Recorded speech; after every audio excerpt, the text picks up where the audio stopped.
Assalamualaikum warahmatullahi wabarakatuh. Perkenalkan, nama saya Lisa Priyajaya dengan NIM 2024 050103 069. Baiklah, tujuan daripada pembuatan video ini adalah untuk memenuhi tugas akhir semester dengan matkul akuntansi biaya. Langsung saja ke materinya, yaitu material controlling.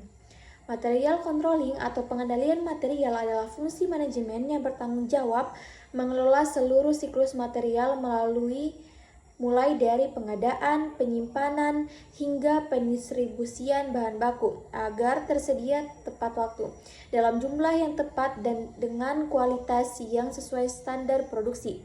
Sedangkan tujuan dan fungsi material controlling terbagi menjadi 4. Yang pertama itu memastikan kelancaran proses produksi, kedua mengoptimalkan efisiensi biaya operasional, yang ketiga itu menjaga standar kualitas produk akhir, yang keempat itu mengidentifikasi dan mengoreksi penyimpanan. Lanjutnya ada ruang lingkup material controlling. Seluruh siklus perjalanan material dari perusahaan yang dapat dibagi menjadi 3 fase utama. Yang pertama ada pengadaan, penyimpanan, dan distribusi. Sedangkan tahap proses material controlling juga terbagi menjadi 3 tahap. Yang pertama ada penetapan standar, yang kedua ada pengukuran dan pemantauan kinerja aktual, yang ketiga ada evaluasi dan tindakan korektif. Selanjutnya ada tantangan dalam implementasi material. Yang pertama itu ada ketidakpastian permintaan dan pasokan, yang kedua keterbatasan sistem informasi dan pencatatan, yang ketiga itu ketidaksesuaian antara rencana dan kondisi aktual, yang keempat itu tingginya biaya persediaan, yang kelima koordinasi lintas departemen yang kurang optimal. Selanjutnya kita langsung di komunikasi krisis dalam bisnis. Menurut W. Timothy Combs, manajemen krisis adalah proses yang dilakukan organisasi untuk mencegah dan mengurangi dampak negatif dari krisis melalui perencanaan dan respon yang cepat. Ini ada tahap krisis manajemen. Yang pertama ada crisis boil up, yang kedua ada crisis breakout, yang ketiga ada abatement, yang ketiga ada crisis relationship state. Nah, strategi komunikasi krisis adalah seni dan ilmu dalam mengelola, menyaring, dan mendistribusikan informasi secara terstruktur ketika organisasi berada dalam situasi yang tidak terduga, yang mengancam reputasi operasional dan pemangku kepentingan. Sedangkan dampak komunikasi terhadap reputasi perusahaan merupakan aset yang tidak terwujud, yang dimana dia ini memiliki nilai yang sangat penting bagi keberlangsungan organisasi. Reputasi dibangun melalui proses yang panjang, yaitu melibatkan kualitas produk, pelayanan, etika bisnis, serta hubungan perusahaan dengan masyarakat. Namun, reputasi yang telah dibangun selama bertahun-tahun dapat mengalami kerusakan hanya dalam waktu yang singkat ketika terjadinya krisis. Nah, adapun hubungan komunikasi krisis dengan kepercayaan publik menjadi salah satu faktor penting dalam keberhasilan sebuah perusahaan atau organisasi, yang dimana kepercayaan ini muncul ketika masyarakat menilai bahwa perusahaan memiliki kredibilitas, konsisten, tanggung jawab, serta komitmen terhadap kepentingan publik. Namun, saat terjadinya krisis, tingkat kepercayaan publik seringkali mengalami penurunan karena munculnya keraguan terhadap kemampuan perusahaan dalam menangani masalah.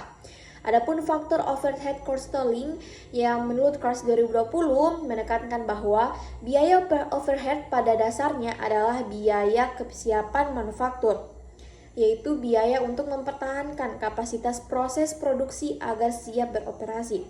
Sedangkan definisi factoring overhead cost controlling itu merupakan salah satu komponen biaya pembentuk besaran biaya produksi, di mana biaya tersebut itu merupakan biaya inti di samping biaya bahan baku dan biaya tenaga kerja langsung. Sedangkan biaya tersebut merupakan biaya produksi yang tidak dapat dibebankan secara langsung ke sebuah unit kerja.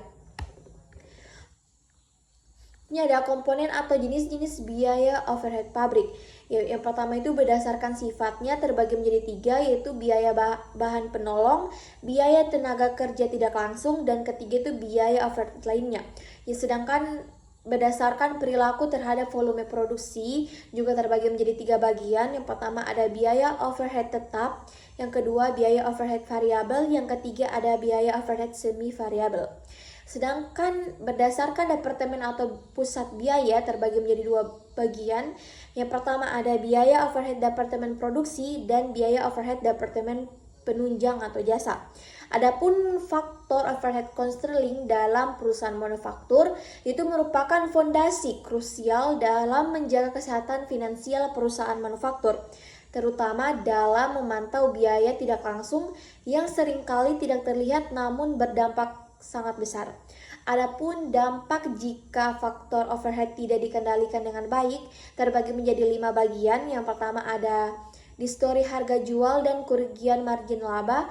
Yang kedua ada penurunan daya saing produk di pasar. Yang ketiga ada pemborosan kas yang tidak terdeteksi. Yang keempat ada tingginya biaya downtime akibat salah urus perawatan aset. Yang kelima ada pengambilan keputusan strategi yang keliru. Selanjutnya ada departementalisasi biaya overhead pabrik. Adalah proses pengumpulan, penggolongan dan pembebanan biaya overhead berdasarkan departemen atau pusat biaya tertentu sehingga diperoleh tarif biaya overhead yang lebih akurat. Adapun tujuannya terbagi menjadi 5 bagian. Yang pertama itu menentukan tarif biaya overhead yang lebih akurat. Yang kedua memudahkan pengendalian biaya pada setiap departemen. Yang ketiga menilai efisiensi dan kinerja masing-masing departemen. Yang keempat itu menghasilkan perhitungan harga pokok produksi yang lebih tepat. Yang kelima itu membantu manajemen dalam pengambilan keputusan. Adapun pengelompokan departemen, yang pertama itu departemen produksi, yang dimana departemen produksi ini merupakan bagian secara langsung mengelola bahan baku menjadi bahan jadi. Contohnya departemen pencampuran, departemen perakitan, departemen finishing, dan departemen jasa. Sedangkan departemen yang mendukung kegiatan produksi terbagi menjadi 4 bagian juga. Yang pertama itu departemen pemeliharaan, departemen listrik, departemen gudang, dan departemen administrasi publik. Selanjutnya kita masuk di prosedur departementalisasi biaya overhead pabrik. Yang pertama adalah pengumpulan biaya overhead. Yang pertama ada bahan penolong, tenaga kerja tidak langsung, listrik dan air, penyusutan mesin, dan reputasi dan pemeliharaan. Sedangkan pengelompokan biaya ke departemen mencangkup luas lantai, jam mesin, jumlah tenaga kerja, nilai aktiva tetap, dan pemakaian listrik. Adapun distribusi biaya departemen jasa terbagi menjadi 3 bagian juga. Yang pertama ada metode langsung, yang kedua metode bertahap, dan yang ketiga ada metode timbal balik. Selanjutnya ada penentuan tarif biaya overhead departemen, yang dimana tarif biaya overhead pabrik ini bisa dihitung dengan rumus tarif BOP departemen sama dengan anggaran BOP departemen dibagi dengan dasar pembebanan. Dasar pembebanan ini umumnya digunakan untuk jam mesin, jam tenaga kerja langsung, unit produksi, serta biaya tenaga kerja langsung. Sedangkan manfaat dari departemen biaya overhead pabrik ini, yang pertama itu memperoleh harga pokok produksi yang lebih akurat. Yang kedua mempermudah pengawasan biaya. Yang ketiga memudahkan evaluasi kinerja departemen. Yang keempat itu membantu penyusunan anggaran perusahaan. Yang terakhir ada mendukung pengambilan keputusan manajerial. Selanjutnya ada penetapan sistem biaya standar dan analisis varian. Nah, biaya standar merupakan biaya yang ditentukan terlebih dahulu sebelum proses produksi dilaksanakan. Sebagai alat pengendalian biaya, biaya standar juga ini berfungsi sebagai dasar dalam penyusunan anggaran, evaluasi kerja, dan penetapan harga jual produk. Nah, kita masuk di prosedur penetapan biaya standar terbagi menjadi 3. Yang pertama itu biaya standar bahan baku, yang kedua biaya standar tenaga kerja langsung, dan yang ketiga itu biaya standar overhead public. Sedangkan kelebihan dari sistem biaya standar adalah kemampuannya sebagai alat pengendalian biaya yang efektif. Adapun analisis dari varian biaya produksi juga terbagi menjadi 3 bagian. Yang pertama ada analisis varian bahan baku, yang kedua analisis varian tenaga kerja langsung, yang ketiga analisis varian overhead pabrik. Sedangkan kelemahan dari sistem biaya standar yang paling sering menjadi kendala adalah tingginya biaya dan waktu yang dibutuhkan untuk menetapkan dan memelihara standar. Selanjutnya kita masuk di analisis biaya pemasaran. Menurut Mulyadi dalam bukunya Akuntansi Biaya mengatakan bahwa biaya perusahaan pemasaran adalah semua biaya yang terjadi sejak saat produk selesai diproduksi dan disimpan dalam gudang sampai dengan produk tersebut diubah kembali menjadi uang tunai. Sedangkan pengelompokan biaya pemasaran terbagi menjadi dua. Yang pertama itu biaya untuk mendapatkan pesanan, yang kedua biaya untuk memenuhi pesanan.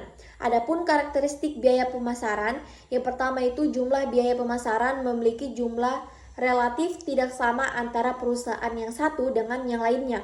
Yang kedua, kegiatan pemasaran seringkali mengalami perubahan sesuai dengan tuntutan perubahan kondisi pasar. Yang ketiga itu kegiatan pemasaran berhadapan langsung dengan konsumen yang merupakan variabel yang tidak dapat dikendalikan oleh perusahaan. Yang terakhir ada dalam biaya pemasaran terdapat biaya tidak langsung dan biaya bersama yang lebih sulit pemecahannya bila dibandingkan dengan biaya yang terdapat dalam biaya pro. Selanjutnya ada cara menganalisis biaya pemasaran terbagi menjadi tiga. Yang pertama ada analisis biaya pemasaran menurut jenis biaya atau objek sasarannya. Yang kedua analisis biaya pemasaran menurut fungsi distribusi. Yang ketiga analisis biaya pemasaran menurut cara penerapan usaha pemasaran. Adapun analisis dari biaya pemasaran menurut jenis produknya terbagi menjadi 4 bagian. Yang pertama itu penggolongan produk menurut sifat produk, yang kedua penggolongan produk menurut cara pembungkusannya, yang ketiga penggolongan produk menurut cap dagang, yang keempat penggolongan produk menurut cara pengguna produk oleh pelanggan. Baiklah, mungkin itu saja yang bisa sampaikan. Lebih dan kurangnya mohon dimaafkan. Wabillahi taufiq wal hidayah. Wassalamualaikum warahmatullahi wabarakatuh.